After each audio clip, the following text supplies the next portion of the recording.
جال چکیاں. ہر تھانے میں ایک کتاب رکھی ہوتی ہے. اس کتاب کو نام ہے تعزیرات پاکستان یا پاکستان پینل کوڈ. توجہ کیجیے, ہر تھانے میں رکھی ہوتی ہے. اس کتاب کے اندر جرائم کے حوالے سے دفعات لکھی ہوتی ہیں. اگر قتل ہو جائے تو کون سی دفعہ لگے گی؟ 302. اگر فراڈ ہو جائے 420. اگر چوری ہو جائے, ڈاکہ ہو جائے, لڑائی ہو جائے, جھگڑا ہو جائے, دنگا ہو جائے, کوئی کسی کو مارے, وہاں لڑائی ہو جائے, کون سی دفعات لگے گی؟ اسی کتاب کے اندر یہ 2 دفعات بھی لکھی ہوئی ہیں. 298 BC. اگر کوئی قادیانی اپنے آپ کو مسلمان کہے تو کتنے سال سزا ہوگی؟ 30 سال. چلتے رہا بچوں, چلتے رہا. کسی مسلمان کو کوئی قادیانی السلام علیکم کہے 298 BC کے تحت مقدمہ درج ہوگا اور 3 سال پیدا ہوگی. گویا کہ آپ کوئی قادیانی تبلیغ نہیں کر سکتا, اپنے آپ کو مسلمان نہیں کہہ سکتا, لٹریچر تقسیم نہیں کر سکتا, اپنی عبادتگاہ کو مسجد نہیں کہہ سکتا. 1984 کے اندر آرڈیننس آ گیا. 1984 کے بعد قادیانی سپریم کورٹ چلے گئے. کہاں چلے گئے؟ کون چلا گیا؟ قادیانی کہاں چلے گئے؟ سپریم کورٹ میں. سپریم کورٹ کا 5 رکنی بینچ بیٹھا.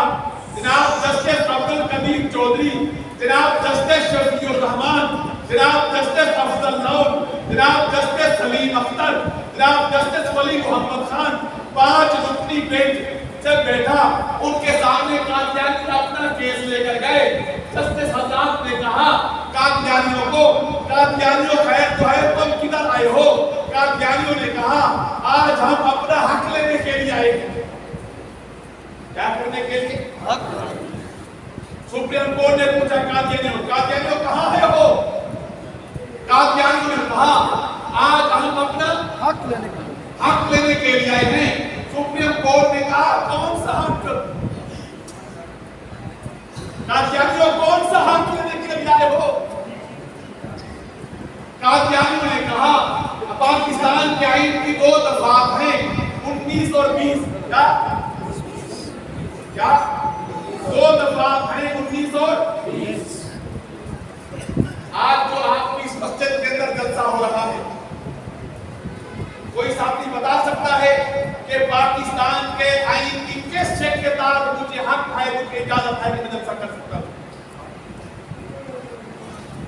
جی, جلسہ ہو رہا ہے, آئین کے مطابق ہو رہا ہے. پاکستان کا آئین مجھے اجازت دیتا ہے کہ میں جلسہ کروں. جی, اجازت دیتا ہے, مجھے حق دیتا ہے. یہ پاکستان کی 2 دفعات ہیں 19 اور 20. یہ مجھے حق دیتی ہیں دونوں دفعات کہ میں ختم نبوت کے عنوان پر جلسہ کر سکتا ہوں, میں تبلیغ کر سکتا ہوں, سیرت کے عنوان پر کانفرنس کر سکتا ہوں.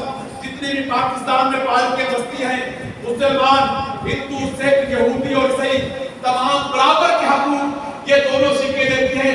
وہ اپنے مذہب کی تبلیغ کر سکتی ہیں, لیکن کچھ شرائط کے ساتھ. شرائط کے ساتھ. قادیانی نے سپریم کورٹ کو کہا کہ 19 اور 20 جو سکے ہیں کہ ہمیں حق دیتی ہے تبلیغ کرنے کا, لیکن 298 B اور C وہ ہمیں روکتی ہے کہ تم تبلیغ نہیں کر سکتے. 19 اور 20 ہمیں تم تبلیغ کر سکتے ہو. آج سپریم کورٹ میں ہم اپنا حق لینے کے لیے آئے ہیں. سپریم کورٹ نے قادیانیوں کو کہا کہ تم غلط آ گئے ہو, تمہیں کوئی حق ملنے والا نہیں. قادیانی نے کہا کہ صاحب ہمیں کیوں حق ملنے والا نہیں؟ یہ 2 سکے ہیں, آئین کی سکے ہیں, ان کی تشریح کر دیجئے. یہ دونوں سکے ہمیں حق دیتی ہیں کہ ہم تبلیغ کر سکتے ہیں. سپریم کورٹ کے 5 جسٹس حضرات نے کہا قادیانیوں کو, قادیانیوں یہ 19 اور 20 تبلیغ کا اس کو حق دیتی ہیں جو پاکستان کے آئین کو تسلیم کرے. جو ہے یہ 19 اور 20 کو اس کو حق دیتی ہے جو پاکستان کے آئین کو تسلیم کرے, پاکستان کے آئین کو مانے, پاکستان کے آئین کا احترام کرے, اس کو حق دیتی ہے 19 اور 20 تبلیغ کرنے کا. تو 1974 میں کھڑے ہو کر یہ کہا تھا کہ ہم پارلیمنٹ کے اس فیصلے کو اپنی جوتی کی نوک پہ رکھتے ہیں. پارلیمنٹ کا فیصلہ آئین ہوا کرتا ہے، تو اپنے آئین کے متعلق کہا تھا اس آئین کو ہم اپنی چونٹی کی نوک میں رکھتے ہیں۔ جب تم آئین کو اپنی چونٹی کی نوک میں رکھتے ہو، پھر آئین کی سیکشن 19 اور 20 تمہیں تبلیغ کا کوئی حق نہیں دیتی۔ توجہ۔ نمبر 2، سپریم کورٹ نے کہا قادیانیوں کو، قادیانیوں پاکستان کے آئین میں دی گئی جو آپ کی حیثیت ہے، سپریم کورٹ نے کیا کہا؟ پاکستان کے آئین میں دی گئی جو آپ کی حیثیت ہے، کیا تم اس حیثیت کو تسلیم کرتے ہو؟ سپریم کورٹ نے پوچھا قادیانیوں سے، پاکستان کے آئین میں دی گئی جو آپ کی حیثیت ہے، پاکستان کا آئین کیا کہتا ہے؟ قادیانی کون ہے؟ اونچی بات سے بولیے، اور اونچی بات سے، پاکستان کا آئین کیا کہتا ہے؟ قادیانی کون ہے؟ سپریم کورٹ نے پوچھا قادیانیوں سے، قادیانیوں پاکستان کے آئین میں دی گئی جو آپ کی حیثیت ہے، کیا تم اس حیثیت کو تسلیم کرتے ہو؟ اگر نہیں کرتے تو پاکستان کے آئین کی سیکشن 19 اور 20 تمہیں تبلیغ کا کوئی حق نہیں دیتی۔ تم حق لینے کے لیے آگے ہو۔ نمبر 3، سپریم کورٹ نے کہا قادیانیوں کو، قادیانیوں پاکستان کی سیکشن 19 اور 20، آئین کی سیکشن 19 اور 20 تبلیغ کا حق اس کو دیتی ہے جس کے تبلیغ کرتے وقت کم از کم لا اینڈ آرڈر کا مسئلہ پیدا نہ ہو، وہاں لڑائی جھگڑا فساد اور دنگے کا خدشہ نہ ہو۔ اگر خدشہ ہو جائے تو 19 اور 20 اس کو حق نہیں دیتی۔ جس وقت تم تبلیغ کرتے وقت یہ کہو گے کہ مرزا غلام قادیانی خود خدا ہے، جس وقت تم تبلیغ کرتے وقت یہ کہو گے کہ مرزا غلام قادیانی محمد رسول اللہ ہے، جس وقت تم تبلیغ کرتے وقت یہ کہو گے کہ مرزا کو دیکھنے والا صحابی ہے، مرزا کی بیوی ام المومنین ہے، مرزا کی بیٹی سیدۃ النساء ہے، وہاں تو لڑائی ہو جائے گی، وہاں جھگڑا ہو جائے گا، وہاں فساد ہو جائے گا، وہاں دنگا ہو جائے گا، جہاں لا الہ الا اللہ کا مسئلہ پیدا ہو، وہاں 19 اور 20 تبلیغ کا حق نہیں دیتی۔ نمبر 4، سپریم کورٹ نے کہا قادیانیوں کو، قادیانیوں آئین کی سیکشن 19 اور 20 تبلیغ کا حق اس کو دیتی ہے جس کے تبلیغ کرتے وقت کم از کم اخلاقیات باقی ہوئی، اخلاقیات تبلیغ میں اخلاقیات باقی ہوں۔ تو تبلیغ کرتے وقت جس وقت یہ کہو گے جو مرزا قادیانی کو نبی نہیں مانتا وہ بدکار عورتوں کی اولاد ہے، جو مرزا قادیانی کو نبی نہیں مانتا وہ کجلیوں کی اولاد ہے، جو مرزا قادیانی کی نبوت کا انکار کرے ان کے بعد جنگل کے سور، ان کی عورتیں کتوں سے بدتر ہیں، جو مرزا قادیانی کو نبی نہیں مانتا وہ جہنمی اور دوزخی ہے۔ یہ تو اخلاقیات سے گری ہوئی باتیں ہیں، جو اخلاقیات سے گری ہوئی باتیں کریں، آئین کی سیکشن 19 اور 20 اس کو تبلیغ کا کوئی حق نہیں دیتا۔ سپریم کورٹ نے قادیانیوں کو کہا، قادیانیوں فراڈی اور دھوکے بازوں کے کوئی حقوق نہیں ہوتے۔ بچوں ہے سپریم کورٹ نے کیا کہا؟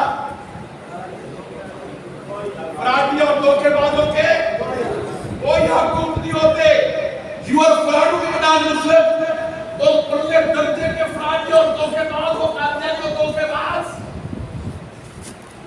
تو مسلمانوں والا کلمہ پڑھ کے مسلمانوں کے ساتھ فراڈ کرتے ہو، تو اپنے آپ کو مسلمان کہے کہ مسلمانوں کو دھوکہ دیتے ہو، تو مسلمانوں والا حلیہ بنا کے مسلمانوں کے ساتھ فراڈ کرتے ہو، مسلمانوں والا رہن سہن کر کے مسلمانوں کو دھوکہ دیتے ہو، تو پرلے درجے کے فراڈی اور دھوکے باز ہو۔ You are fraud with non-Muslim۔ فراڈی اور دھوکے بازوں کے کوئی حقوق نہیں ہوتے۔ تو آج ہمارے پاس اپنا حق لینے کے لیے آگے ہو۔ سپریم کورٹ نے اپنے فیصلے کے اندر ایک جملہ لکھا ہے، جملہ بولنا چاہیے صاحب، جملہ لکھا ہے۔ جب میں نے وہ جملہ پڑھا میری آنکھوں میں آنسو آ گئے۔ سپریم کورٹ نے اپنے اس فیصلے کے اندر یہ بڑا جملہ لے کے خدا کی قسم آپ صلی اللہ علیہ وسلم کی ختم نبوت کے تحفظ کا حق ادا کر دیا۔ سپریم کورٹ نعرہ تکبیر، ختم نبوت زندہ باد۔ سپریم کورٹ نے اخیر کر دی۔ سپریم کورٹ نے اپنے فیصلے میں لکھا انسکروپلس نان-مسلم قادیانیوں، انسکروپلس تم ہو تو کافر، لیکن پرلے درجے کے بدتمیز، جبل، بدبودار اور گندے ترین کافر ہو. یہ سپریم کورٹ انسکروپروس پرلے درجے کے غلیظ قسم کے تم کافر ہو. سپریم کورٹ نے ظہیر الدین غلام سرکار فیصلے میں ایک اور بات لکھی ہے.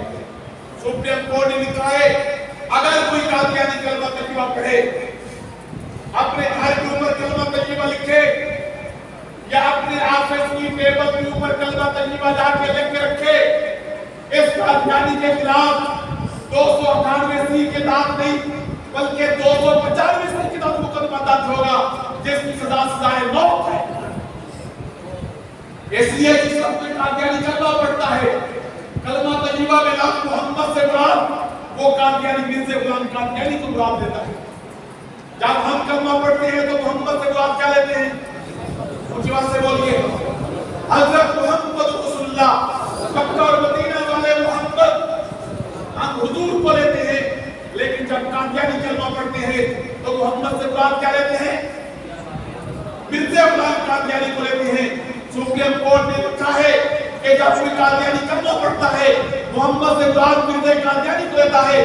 مرزا قادیانی کو محمد سے مراد لینا یہ حضور کی بہت بڑی توہین ہے. حضور کی توہین پر 295 کی تحت مقدمہ درج ہوتا ہے اور جس کی سزائے موت ہے. سپریم کورٹ نے اپنے فیصلے میں لکھا ہے ہر قادیانی چھوٹا ہے یا بڑا، جوان ہے یا بوڑھا، تاجر ہے یا ملازم، شہر کا ہے یا دیہات کا، پڑھا لکھا اعلان پر ہر قادیانی چلتا پھرتا حضور کی بغاوت کا نام. کون ہے یہ؟ حضور کے بانی ہے. یہ سپریم کورٹ نے لکھا ہے. سپریم کورٹ نے. قادیانی کون ہے حضور کے؟ اونچی بات سے بولیے. باقی ہے چلتے پھرتے حضور کی بغاوت کا نام ہے قادیانی. قادیانیت کا وجود حضور کی بغاوت کا نام ہے. آئیے آج میں اور آپ اس جلسے کے توسط سے یہ فیصلہ کر کے اٹھیں، انشاءاللہ جب تک جان میں جان ہے حضور کی ختم نبوت کا تحفظ کیا جائے گا، حضور کے باغوں کا مقابلہ کیا جائے گا انشاءاللہ. آپ کیا کر کے وعدہ کیجئے کرو گے انشاءاللہ. اللہ آپ کی خیر عطا فرمائے. آخر دعوانا الحمدللہ رب العالمین.